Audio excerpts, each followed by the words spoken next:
Farming is the chosen way of life for more than 26 million Americans. The love of the land has been passed on from father to son, from mother to daughter, and generations of farm families have created a tradition that is at the roots of our national life. With nearly 6 million American families living on farms, it is only natural that the well-being of our country is founded on the prosperity of the American farmer.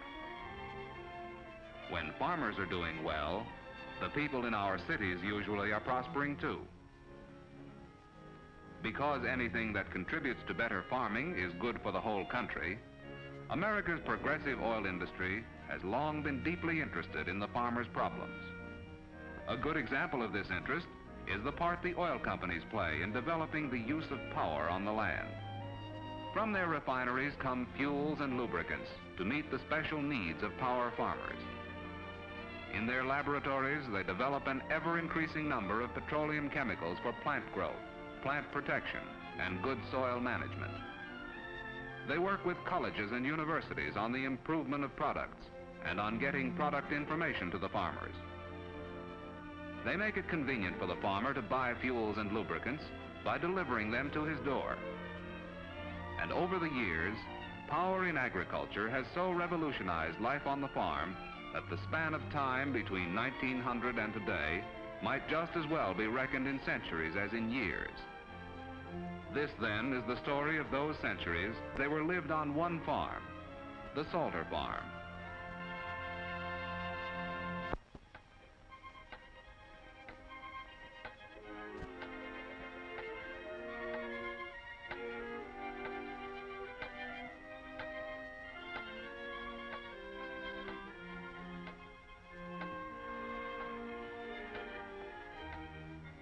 It's now almost 50 years since my father, John Salter, brought his bride, Mary Fremont Salter, to the farm that's been our family home for half a century. They were an ordinary couple, my parents, whose lives would be quite forgotten now, except that during all those years, they kept a record of the everyday events on the farm. I've been reading their journal over again tonight, and I found there, in the earthy phrases of John and Mary Salter, as fascinating an American story as I've read in many years. The story begins with an entry dated June 15th, 1900. Brought my bride Mary home to the farm today.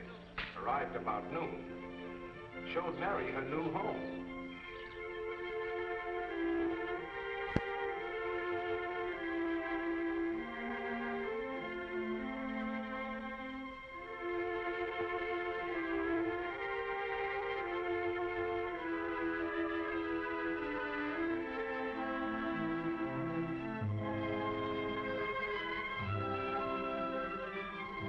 Welcome to your new home, Mary. Oh, it's beautiful.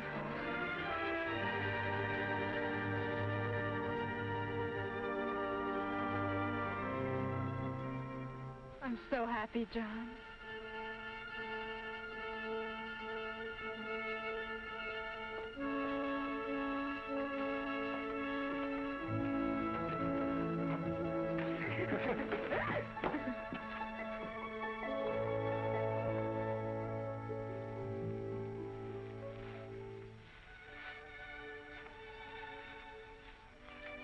Don't it beat all, Mary?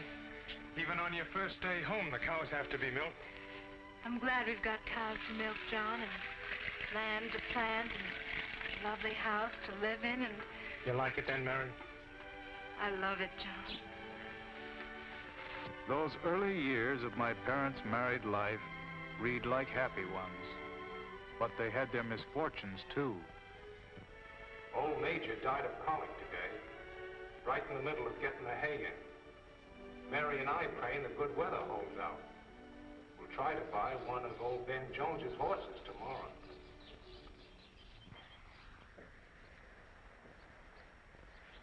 She's a good sound mare, John. Mm-hmm.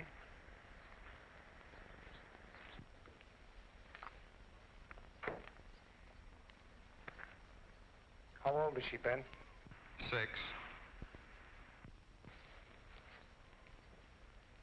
More like 12, ain't she? How much will you take for her? 150. Give you 100. She's worth more than 150, John, but I know you're in trouble. Make it 125. It's a deal, John.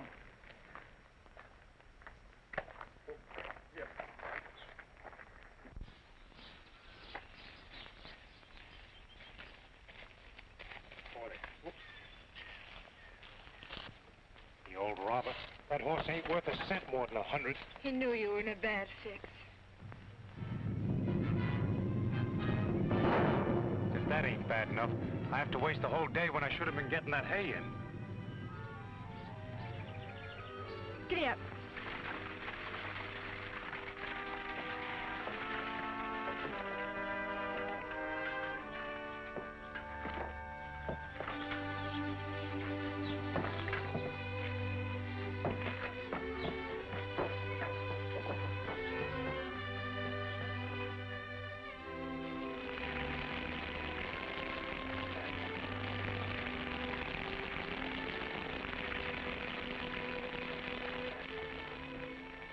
The next day's entry in the diary is but a single sentence.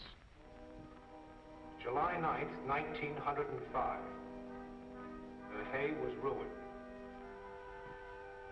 As the years went by, some of the isolation of farm life gradually disappeared. December 4th, 1910. How times do change. We've got a telephone now. Called the vet in town today and could hear him real plain.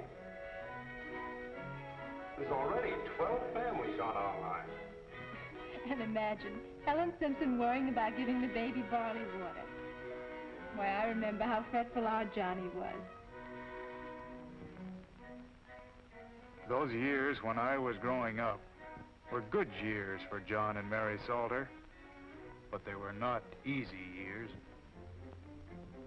Plowing, disking, cultivating. They were backbreakers. And the amount of land a man could till was limited by his physical endurance.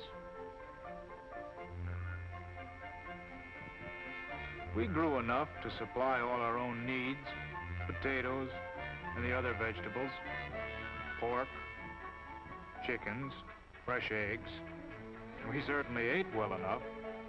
Mary Salter saw to that. She was a genius in that old-fashioned kitchen of hers, but there wasn't a great deal left to sell for cash. What there was, John Salter took to town, 15 miles west of us, an all-day trip over bad roads. And at the end of the year, it wasn't often the journal showed much of a net profit. Well, that's it. Did we get rich last year? Not rich exactly, but we did better than the year before. We still don't have enough saved up to buy that tractor, do we, John? No, not quite enough. What we could do if I had that tractor now that we've got more land. Can we afford it, John? We need so many other things, you know. Look, Mary, it's like this. When you buy a tractor, you get something that actually manufactures income. It'll make the money for us to buy the other things. Even a new hat? A new hat for you and a lot of things. Well, I can't wait for that tractor. It was several more years before John Salter could fulfill his ambition. And when he finally did, his prediction came true from the first. September 1st, 1918. The new tractor is paying its way handsomely. Only thing I don't like is having to go to town to bring home fuel for it.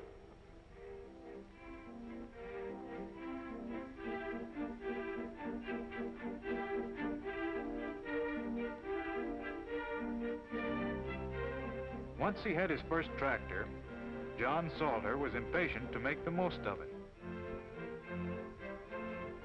Plowing was one of the very first jobs that could take advantage of the new power. Farm implements were rapidly being redesigned for use with tractors. John Salter was the first man in the county to do his mowing with mechanical power. He was the first to speed up his groundwork with power. Some of the neighbors scoffed at him, but they came to watch nonetheless, and then to follow his example. He was the first to use tractor power for planting seed. He was the first to pull a side delivery rake with his tractor. He was the first to use his tractor as stationary power to run his feed grinder. John Salter had a very good reason for being enthusiastic about power farming.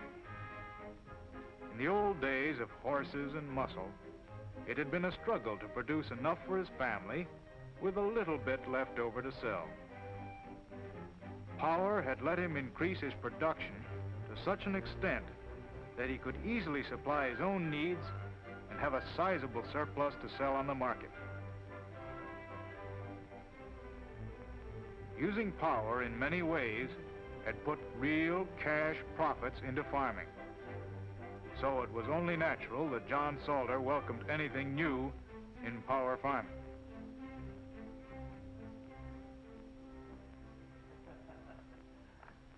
John, I want to show you what you're getting in that new tractor of yours.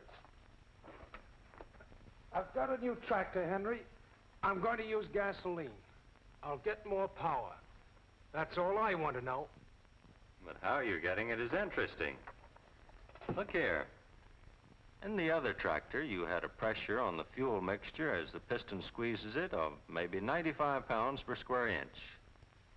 When the spark ignites the mixture, the pressure rises to, say, 380 pounds on the power stroke. In your new high compression tractor, the mixture is squeezed tighter into a smaller space, and the pressure may be as high as 145 pounds. When the mixture is ignited, the pressure on the power stroke may rise to 580 pounds. This big difference in pressure on the power stroke is the reason for all the extra power. All right, Henry, all right. I still say I'm getting more power, and that's all I care about. With all that extra power from high compression and still more power from those new rubber tires, boy, I'll have power to burn. You think you're kidding, John. No, Henry, I'm not kidding. Nobody appreciates more than I do what power means to a farmer. That's what Dad used to say about you, John. Well, your dad knew because he sold me my first tractor. I dealt with him for years. Anytime you or anyone else can show me how to get more power, I'll listen, Henry. So long, John. Seeing you.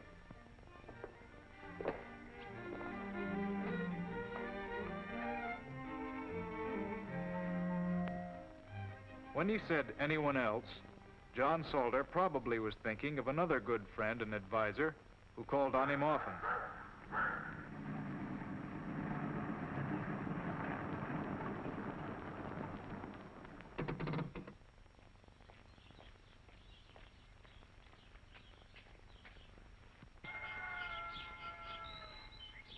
Come on in, Harry.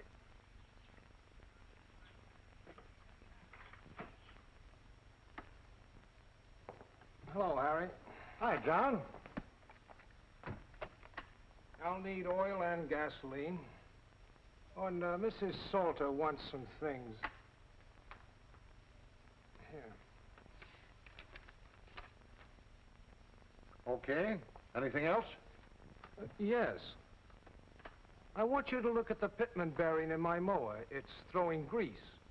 Maybe you can tell me what's wrong. Sounds like you're using the wrong kind. Maybe a different grease will fix it up. Let's take a look. Come on down to the shed.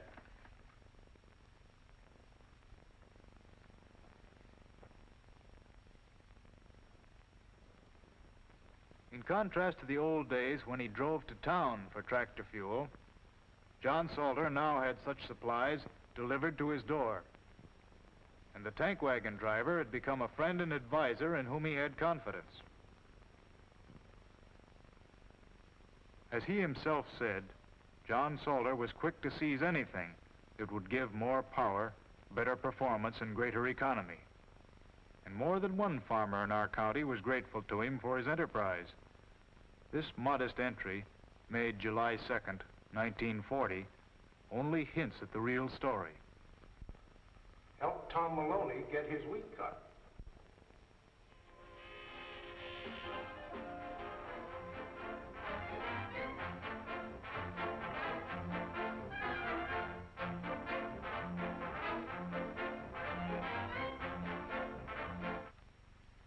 We interrupt this program to bring you a special announcement from the Weather Bureau. A severe wind and rainstorm is expected to reach this vicinity about noon tomorrow. Lucky we got that wheat cut. Might have lost the whole crop if that storm is bad enough. I was thinking of Tom Maloney. Out of the hospital only a couple of days. Never get his in with the outfit he's got.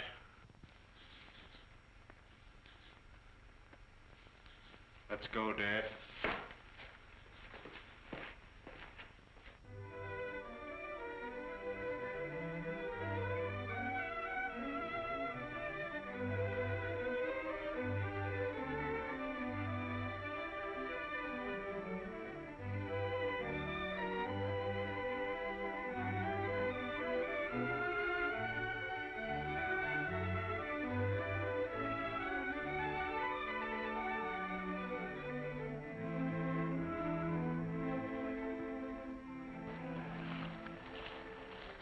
Just got it over the radio, Tom. Big storm coming up.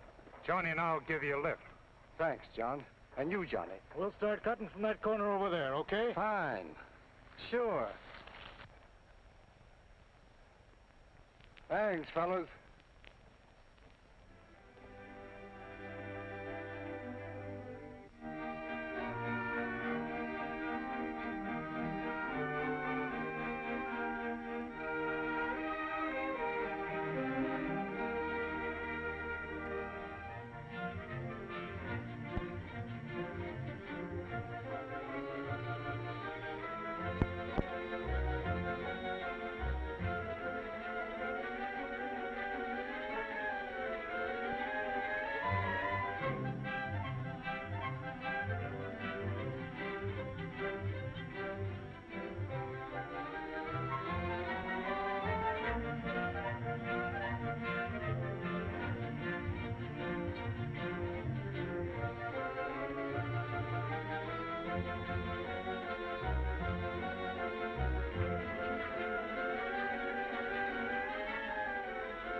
Well, John and Mary Salter's story ends soon after that. I've only given you a few of the highlights. John Salter's spirit carries on, not only on our farm, but throughout the whole county, and even further. It was he who encouraged Henry Carter to buy that forage harvester he's never regretted owning. He was largely responsible for George Baker's getting the terracer that helped him retain the source of his. Wherever he went, he preached the story of power. Power because it would do more work in less time. He knew power had given him more cash crops to sell, and he wanted his friends and neighbors to profit also. He was a leader in conservation farming, and he knew that power is the essence of efficient soil management. Time and again, I've heard him say, if a man can do it in a day, a machine can do it in an hour. And then he'd probably add, and do it a darn sight better too. I think maybe the reason he was such a booster for machines was that he loved farming, and he knew the time was coming when, if our country was going to continue to prosper and our people were to enjoy a higher standard of living, farming, which is the basis of our economy, had to become more profitable. I think that because the last entry in his diary seems to suggest it. I guess it was appropriate that that entry was addressed to me, who had to carry on after he was gone. October 10th. Farming is a good occupation, Johnny, a good way of living. But you can't stand still. Remember that. The biggest thing that's happened to farming in my lifetime is the introduction of mechanical power. It helped us grow more crops, take better care of our land, make more money. But we've only started to use power. I can't even guess at all the ways it's going to help you, but I'm sure of one thing. You're going to have a richer life because of it than I've had. Now it's up to you younger fellows to carry on. Power has given you a pattern for progress.